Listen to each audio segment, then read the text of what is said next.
Tak lama kemudian, Luming pulih dari cederanya, lalu mengalami transformasi yang cepat dan mulai berevolusi dengan cepat. Klik, tubuhnya terus bergetar, sebuah raungan terdengar, dan tubuhnya membesar dengan cepat. Tak lama kemudian, ia berubah menjadi Dewa Oracle Emas setinggi 1 juta meter.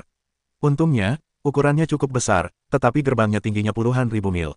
Setelah berubah menjadi Dewa Kuno, Luming banyak berubah. Sisik emas di tubuhnya mulai rontok, tak tersisa satupun. Setelah sisiknya rontok, tubuhnya mulai menggeliat, memanjang dan menipis, serta berubah dengan cepat. Nes, apa yang terjadi? Bagaimana tubuhku bisa berubah menjadi naga? Luming terkejut. Kultivasinya jelas merupakan Dewa Kuno. Bahkan jika ia berhasil menembus ke tingkat berikutnya, ia seharusnya menjadi Dewa Kuno. Ia masih berhubungan dengan Dewa Kuno, dan wujudnya juga merupakan wujud Dewa Kuno. Namun, wujudnya saat ini berubah dengan cepat menjadi naga. Apakah ini terkait dengan perubahan sebelumnya? Dan setetes darah Dewa Primitif membuat hati Luming berputar. Setetes darah Dewa Primitif ini seharusnya terkait dengan naga. Tidak sulit untuk melihat bahwa ada naga kecil di dalam darah. Selain itu, gunung itu penuh dengan naga dan binatang buas, mengumpulkan darah naga dan binatang buas, dan menjadi setetes darah Dewa Primitif. Ada kemungkinan bahwa setetes darah Dewa Primitif ini berasal dari naga primitif. Naga primitif adalah leluhur semua naga, keberadaan yang dibesarkan oleh langit dan bumi. Namun, ketika orang mendapatkan darah Dewa Primitif, mereka akan memusnahkan faktor sisa beberapa Dewa Primitif di atas, hanya menyisakan energi murni, kemudian menyerap dan memurnikan energi ini, mengubahnya menjadi penggunaan mereka sendiri, dan akhirnya memadatkan darah Dewa Primitif mereka sendiri. Namun, Luming mengalami beberapa masalah besar dalam proses ini, yang menyebabkan serangkaian perubahan tak terkendali. Selain itu, perpaduan esensi darah Jiulongnya dan darah Dewa Primitif menyebabkan perubahan besar dalam bentuk Dewa Primitifnya saat ini, yang berada di arah naga. Proses ini sangat lambat. Seiring berjalannya waktu, sekitar setengah bulan kemudian, tubuh Luming sepenuhnya berubah menjadi naga. Naga dengan 9 cakar itu sangat besar dan bersisik naga. Di saat yang sama, Luming merasakan tubuhnya dipenuhi daya ledak, yang jauh lebih kuat daripada perubahan ke-9 Dewa Kuno. Sebuah terobosan, Luming menyadari bahwa ia telah menembus ke tingkat Dewa Primitif berikutnya dan melampaui perubahan ke-9 Dewa Primitif.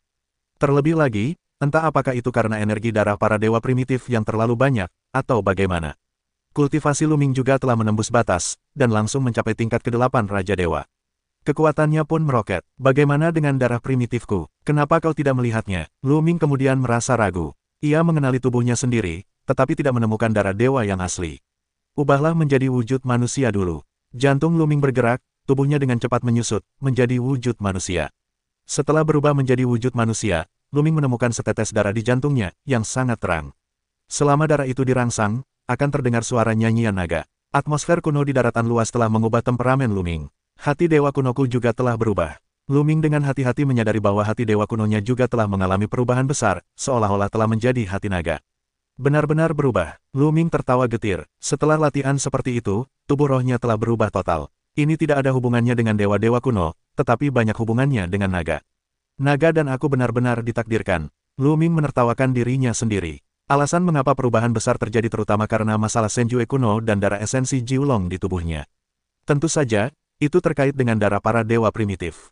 Kebetulan dari semua ini menyebabkan mutasi seperti itu. Naga adalah naga. Selama kuat, itu tidak masalah. Luming tersenyum. Dewa-dewa kuno, naga primitif, mereka semua adalah dewa primitif.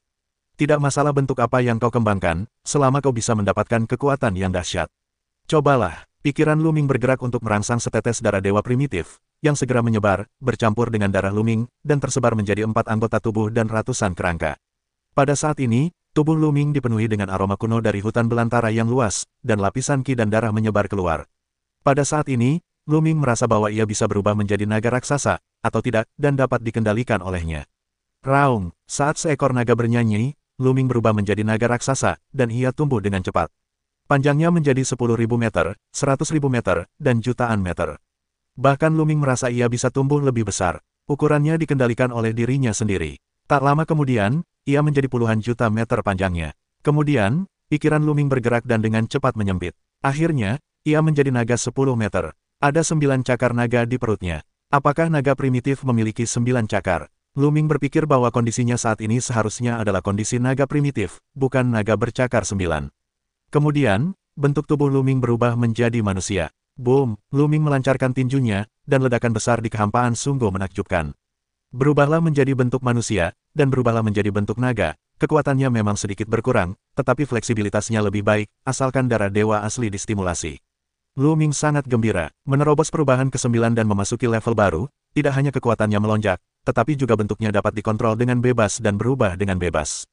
Ini sangat praktis. Dulu, ketika berubah menjadi dewa kuno, ia harus menjadi sangat besar, terutama perubahan ke-9, yang tingginya mencapai 1 juta meter. Jika berada di langit, bisa dikatakan jika kita bertarung di tempat sempit, kita tidak bisa menggunakannya.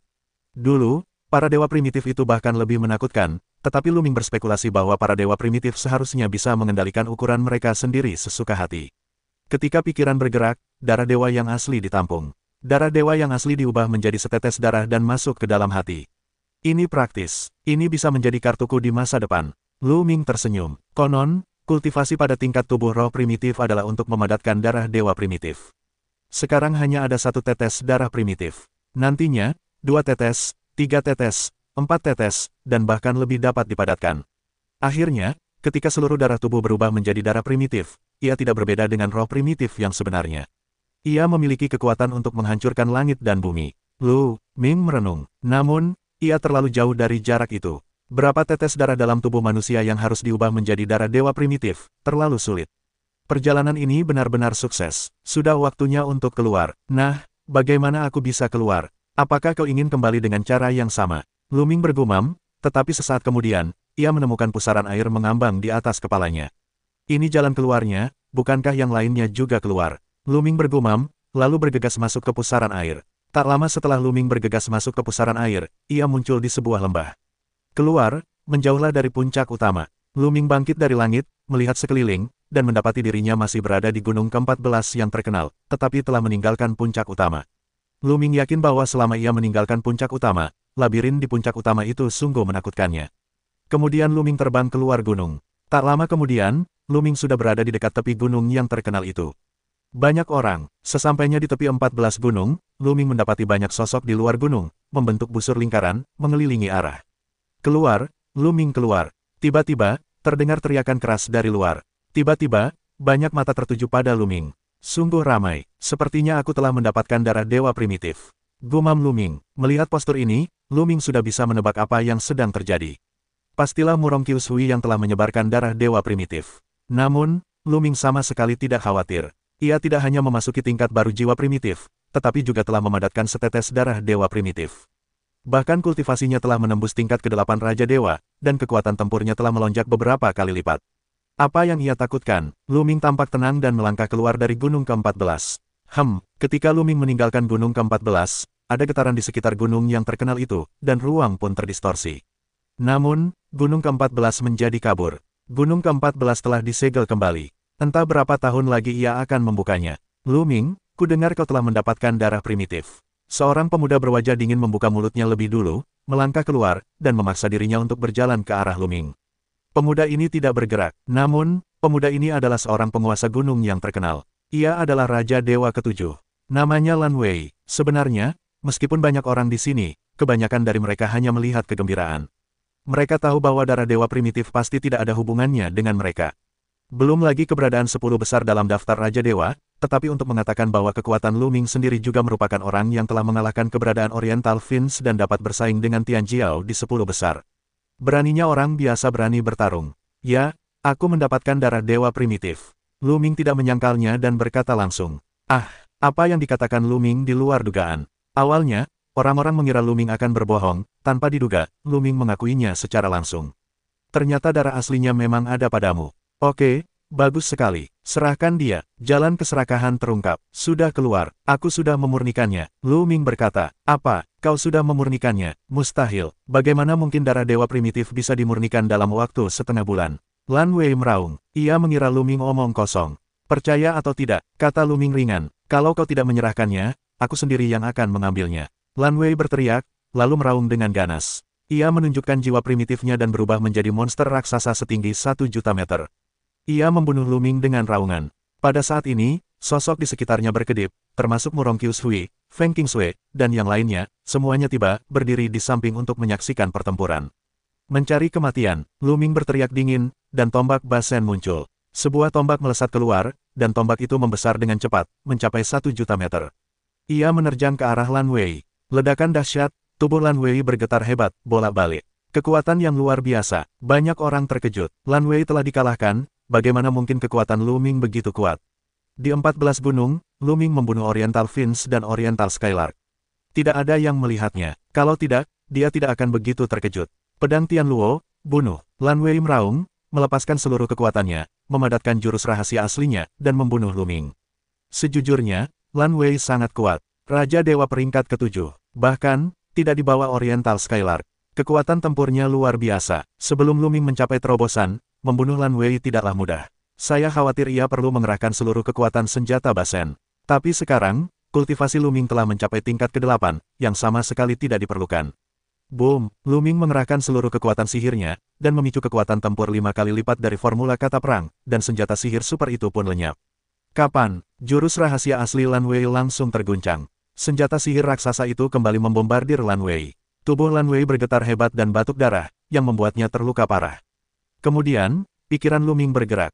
Pedang penghancur kekosongan dan ujung iblis bersatu dan membunuh Lan Wei. Lan Wei berusaha sekuat tenaga untuk melawan, tetapi Lu Ming sendiri telah membunuhnya. Sebuah tombak yang terang dan tak tertandingi menusuk tubuh Lan Wei. Dengan raungan yang mengerikan, Lan Wei tertusuk tombak dan terpaku di tanah. Tubuhnya dengan cepat menyusut dan berubah menjadi sosok manusia. Matanya melebar dan ia menatap Lu Ming. Sungguh luar biasa. Pada saat yang sama, vitalitasnya menghilang dengan cepat. Kau, Lan Wei menatap pendaratan, dan darah menyembur dari mulutnya. Dia tidak percaya bahwa dia begitu kalah. Ini hanya beberapa gerakan. Dia gagal total. Pada saat berikutnya, dia kehabisan vitalitas dan tidak bernapas. Lu Ming melambaikan tangannya dan menyimpan cincin penyimpanan Lan Wei. Ini adalah cincin penyimpanan seorang master gunung. Lu Ming tidak akan melepaskannya. Ke segala arah, ada semburan napas dingin yang datang dari segala arah. Mereka menatap pemandangan itu, dan mereka hampir tidak bisa mempercayainya. Lan Wei, yang ketujuh dalam daftar Raja Ilahi, terbunuh seperti ini. Itu tidak benar. Tian Jiao top lainnya, seperti master gunung terkenal lainnya, terlihat lebih buruk. Secara khusus, para master gunung yang berada di peringkat keempat sangat bermartabat. Lu Ming dapat membunuh Lan Wei, saya khawatir bahkan jika mereka naik, itu juga berbahaya. Kekuatan tempur semacam ini, hanya 3 Raja Dewa teratas yang bisa bertarung. Ganas, sepertinya kau berpetualang di 14 gunung. Kultivasimu telah menembus 1 tingkat dan mencapai tingkat ke-8 Raja Dewa. Sebuah suara suram terdengar, dan di saat yang sama, sesosok tubuh perlahan melangkah ke arah Lu Ming. Hembusan napas dingin membuat suasana di tempat kejadian turun drastis. Feng Wuqi akan melakukannya, bisik seseorang. Feng Wuqi, penguasa gunung-gunung Liu Min, berada di peringkat ketiga dalam daftar Raja Dewa, setelah Murong Qiushui dan Feng Qingshui. Kau ingin melakukan hal yang sama. Lu Ming menatap Feng Wuqi. Jika kau menyerahkan darah para dewa asli, aku tidak bisa melakukannya. Angin itu sihir. Aku bilang pemurnian, tapi kau tidak percaya. Baiklah, ayo pergi. Jika kau ingin mati, kau hanya bisa dikirim ke jalan. Kata Lu Ming dingin, nadanya keras. Jika kau pikir pencapaianmu telah menembus batas, kau akan menjadi sombong. Jangan lupa, pencapaianmu lebih rendah dariku. Keluarlah, Raja Hantu. Win Wuqi meraung, tubuhnya sendiri dengan cepat membesar dan berubah menjadi zombie raksasa. Lu Ming sudah makan, benar-benar zombie, tubuh dewa primitif Win Wuqi, ternyata zombie. Dewa primitif berevolusi dari dewa primitif, dan semua dewa primitif dibiarkan oleh kodrat langit dan bumi. Akankah kodrat langit dan bumi melahirkan zombie? Bagaimana mungkin? Bukankah zombie berevolusi setelah kematian yang kuat? Lu Ming terkejut. Setelah penyihir angin berubah menjadi dewa primitif, pada saat yang sama, seorang raja hantu muncul di sampingnya, yang juga besar dan dipenuhi udara dingin. Inilah jurus rahasia asli dari Wuqi Angin, Raja Hantu. Bunuh. Penyihir angin meraung dan membunuh Lu Ming dari kedua sisi. Lu Ming mengayunkan tombak Basen dan mengubahnya menjadi 2 tombak, menusuk Wuqi Angin dan Raja Hantu Ujian. 2 ledakan beruntun keluar, Wuqi Angin dan Raja Hantu Ujian, keduanya mundur. Dengan kekuatan ini, ku dengar jurus rahasia aslimu telah memotong belenggu. Gunakan, atau kau takkan menjadi lawanku. Kata Lu Ming. Ia cukup penasaran untuk melihat seberapa kuat jurus rahasia asli orang lain setelah mereka memotong belenggu mereka. Kalau kau mau mati, tamatlah. Angin Wuqi meneguk, dan Raja Hantu meraung dan menyerbu ke arah angin Wuqi. Tanpa diduga, ia menyatu dengan angin Wuqi. Kemudian, hembusan napas yang mengerikan keluar, dan kehampaan bergetar hebat. Kembali, sungguh tekanan yang mengerikan. Apakah ini kekuatan sekretaris asli setelah mematahkan belenggu? Banyak orang terkejut dan mundur. Lu Ming, matilah untukku. Feng Wuqi meraung, dan tubuhnya yang setinggi 1.000.000 meter menghampiri Lu Ming. Kuku-kukunya yang sangat panjang bagaikan pedang, menancap di Lu Ming. Lu Ming lebih kecil darinya. Namun, momentum Lu Ming tidak hilang sama sekali. Meriam Basen melesat ke langit dan berubah menjadi tombak panjang yang sangat besar dan tak tertandingi, lalu meledak. Boom! Dua orang beraksi, langit dan bumi bergemuruh, kehampaan disapu oleh momentum mengerikan, kekacauan berubah menjadi bubur. Meriam Basen bergetar terus-menerus. Tubuh Luming sedikit gemetar dan mundur beberapa langkah. Sungguh kekuatan yang luar biasa, untuk memotong belenggu, dan bukan untuk memotong, itu benar-benar dua tingkat. Seru Luming dalam hati. Kekuatan Feng Wuqi jauh lebih kuat daripada Oriental Skybird dan Lan Wei. Tidak terlalu sulit untuk membunuh mereka. Luming memperkirakan bahwa kekuatan Feng Wuqi dapat membunuh dewa-dewa biasa. Untuk mengetahui Raja Dewa dan Raja Dewa, jurang pemisahnya terlalu besar, perbedaan antar dunia, sulit untuk dilintasi. Hanya segelintir jenius yang bisa berada di ranah Raja Dewa dan Raja Perang. Jelas, Feng Wuqi adalah orang seperti itu. Faktanya, burung Skylark Oriental, Lan Wei, dengan kekuatan tempur seperti ini, mampu melawan Raja Dewa biasa, belum tentu menang, tetapi belum tentu kalah. Bunuh. Setelah mengalahkan Luming dengan jurus Feng Wuqi, ia melancarkan serangan dahsyat untuk menghabisi Luming sepenuhnya. Mengapa Luming belum menggunakan jiwa primitifnya? Kalau tidak, musuh pasti akan kalah. Entahlah apa yang dipikirkannya, namun, dia sungguh kuat. Jika jiwa aslinya belum ditampilkan, dia bisa bertarung dengan angin, sihir, dan ki seperti ini. Sungguh mengerikan. Jika kultivasinya menembus puncak kerajaan dewa, tahta pertama Murong Kyushui akan berada dalam bahaya. Siapa bilang tidak? Banyak orang berbisik. Gerbang dominasi, pedang penghancur kekosongan.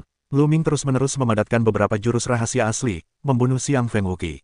Namun, dalam kondisi seperti itu, kekuatan Feng Wuqi sungguh luar biasa, tubuhnya tak terkalahkan, dan kekuatannya tak terbatas. Dengan satu gerakan, ia akan terbang keluar dari gerbang dominasi. Setelah beberapa gerakan berturut-turut, pedang penghancur kekosongan dan pedang iblis semuanya terhunus. Apa gunanya metode kultivasi kuno untuk mengendalikan berbagai macam teknik rahasia asli tanpa disempurnakan? Lebih baik fokus pada satu saja. Penyihir angin meneguk minuman dingin, dengan ironi yang kental, serangannya semakin ganas.